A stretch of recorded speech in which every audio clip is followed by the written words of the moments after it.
Hey guys, it's Rhea Michelle, and welcome to yet another beautiful day that God has blessed us with. I was doing some reading in the book of Luke, and I was reading in Luke 22.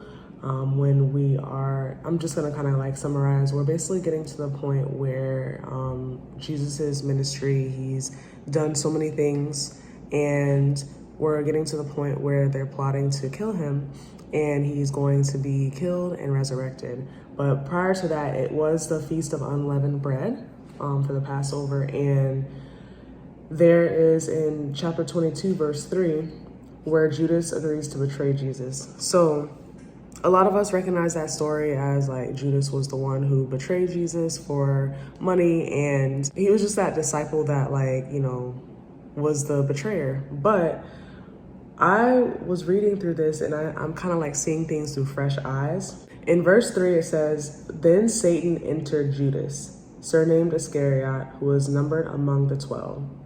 So that first part of the sentence, "then Satan entered Judas," means that Judas was susceptible to being possessed. And he was. Satan possessed Judas and got him to betray Jesus.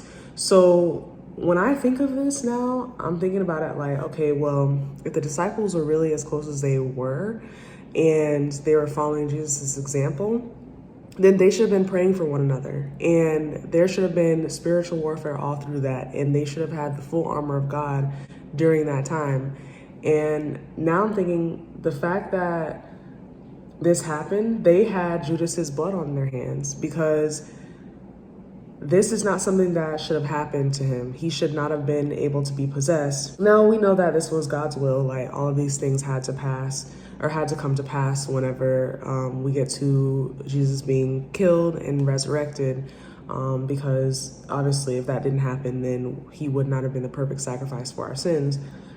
But I just feel like that little part of it is something that we can have an example for, because now that that has come to pass, we don't want to be in our church or in a group of like-minded believers and one of us becomes possessed, because it's like, are you really praying for your brother? Are you really praying for your sister?